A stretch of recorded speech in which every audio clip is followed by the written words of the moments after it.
What's up and welcome to FPL Today. I'm your host JNO and finally I'm back doing a normal video on YouTube.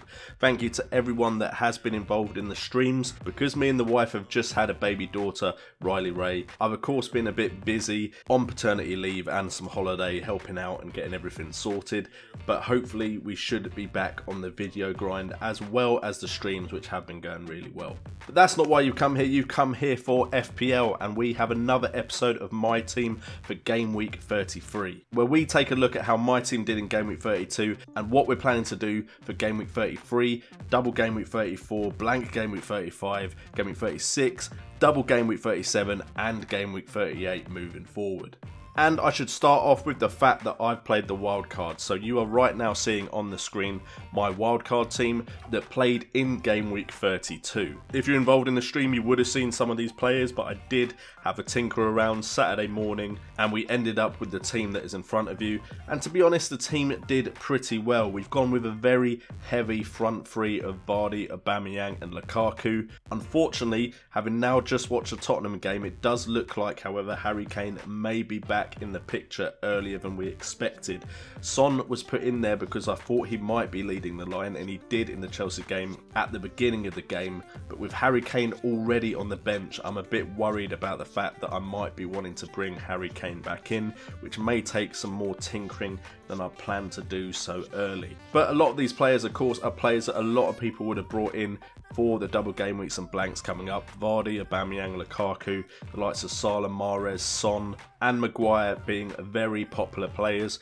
However, it does mean I've been a bit cheap in certain areas in defence. You can see that I've got the likes of Van der Horn and Dummett, Kennedy, who did decent for me, which we'll get onto in a second as well, brought into the side, which means I've got 3 Newcastle players, putting a lot of faith in the Newcastle team. But let's move on to the top performers, and the top performer for me was Aubameyang with 13 points from 2 goals and 3 bonus points. He could have had a hat-trick, but he gave away his second penalty to Lacazette, who had won the penalty that made it 3-0. That was Arsenal's third, and unfortunately he would have been the better captain choice for me, which would have given me an even better score for this game week, but I didn't do too badly. And then we have Andrew Robertson also coming in to defence, because he just looks like he's got attacking potential. And Liverpool's fixtures, despite the fact of not having a double game week, look pretty good.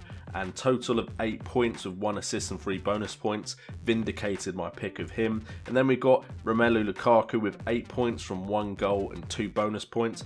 Didn't expect Sanchez to do so well so quickly after I overlooked him for Lukaku, but unfortunately that is the case, and now I imagine a lot of people who've already played their wildcard and didn't put Sanchez in are ruining the fact that they didn't plan to have him in their side. But it's just 1 game week, so we don't know if Sanchez will continue his form. So my Game Week 32 team overall, and you can see there's a lot of points by a lot of different people.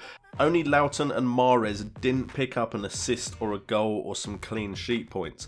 So overall we got points from a lot of people, and there were 6 points on my bench from Dummett as well, which was unfortunate for me. If I brought him in instead of Loughton and just completely relied on that Newcastle side, I'd have had even more points.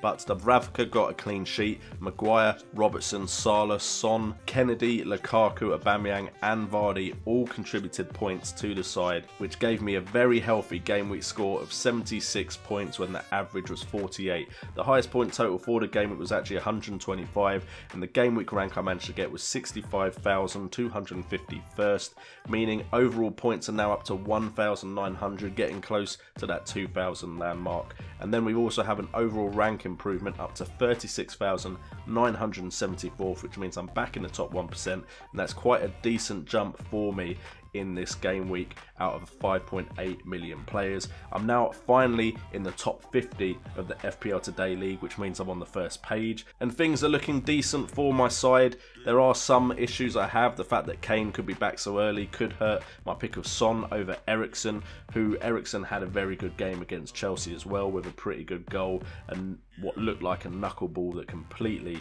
fooled the Chelsea goalkeeper. The fact that Goodmanson didn't play was a bit worrying as well, but I think it's because he picked up an injury. Not that I knew that when I put him into my side. Hopefully he's got a good chance of playing in the near future, otherwise that was a wasted transfer. but other than that, everyone really performed apart from a couple of players. So my Game Week 33 team, if I try to save my transfer and then use it for Game Week 34, we'd be looking at Matthew Ryan in goal against Huddersfield at home for Brighton. Now, I think that Brighton against Huddersfield, it's going to be a big game. Huddersfield are going to want the win here, but I think Brighton are capable of keeping a clean sheet in this one, more so than I put into Newcastle against Leicester. We've got Maguire against Newcastle at home for Leicester City, hoping Maguire can get some sort of points from attacking returns. Not necessarily assuming he will get a clean sheet, but of course that would be nice as well. Robertson against Everton, that's a big derby game there. Hopefully Robertson picks his game up for that fixture. And then we've got Loughton against Watford away. Burnley close to getting a clean sheet last game week, but unfortunately lost it near the end. Salah, of course, is staying in. If he's going to stay captain or not, I'll have to consider that, but he has been reliable. I know it's only one goal in the previous game week, but that's still a return on my captaincy armband. Because of the uncertainty around my Burnley Gudmundsson midfielder, Kennedy makes the lineup this time against Leicester. Mahrez, of course, makes the lineup, as does Son against Stoke away. Stoke, one of the sides that conceded the most goals in the league at the moment, so hope there that Son can get some decent return there.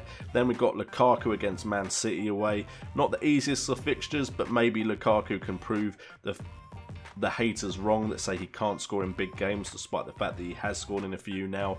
And we've got Aubameyang versus Southampton at home, which could hopefully be a big return again for Aubameyang. And then we've got Vardy as well against Newcastle at home, so we could see another decent game week, hopefully, at least fingers crossed. And then as far as transfers, I'm only really going to focus on 3 players because I want Chelsea coverage for the Double Game Week 34, and the 3 main players for Chelsea are pretty obvious to most people. It's Alonso, Willian and Hazard. If I can afford them, these are the 3 that I would go for. However, if it doesn't come down to that and I need the money for elsewhere, maybe I'm looking to bring Harry Kane in, then it could be a cheaper Chelsea option, but these are the players in my mind that are most likely to score. Morata and Victor Moses are another option that I could consider, but to be honest, I think Hazard and Willian are the ones I'm leaning to the most. Alonso will start with at 7.2 million. He is the most expensive defender in the game, but he has in the last 6 had 9 attempts on goal, 5 of which have come from inside the box. He's had 1 shot on target though, and his minute per chance is pretty good at 39.2 minutes. However, he's not scored or got an assist recently. And then if you compare that to Willian and Hazard, Willian has had 2 goals, no assists, whereas Hazard has had 2 goals and 1 assist. Goal involvement is higher for Willian, although Willian has played less minutes. His goal involvement at 50 to Hazard's 43. Attempts, Willian's also had more, 13 attempts to Hazard's 6. However, 4 inside the box from each player. Willian has had more on target with 8, double Hazard's 4, and more chances per minute, but that's mainly because he's had more chances in less minutes. His minute per chances at 27.5 to Eden Hazard's 71.7. So for those of you who have just come for the FPL content, that is the end of the video. I hope you enjoyed it. If you did, please hit that like button and consider subscribing. But that is the end. I now want to talk to my subscribers and the guys that are consistently in the live streams. I just want to thank you so much for all the support you guys have given me recently on the live streams, being patient with the fact that I can't upload videos as much as I wanted to over the last 3 or 4 weeks. Your support has been incredible. The fact that I get sometimes so many people watching this video, that it's more than my local club get in a stadium sometimes, is absolutely incredible to me. Hopefully we will continue to strive forward into the World Cup fantasy game, which I'm not sure which one we're picking yet, and also the next season of FPL. But I just don't think I say thank you enough, so all of your support and patience has been absolutely amazing, and you're all legends. Thank you so much for being part of the flock.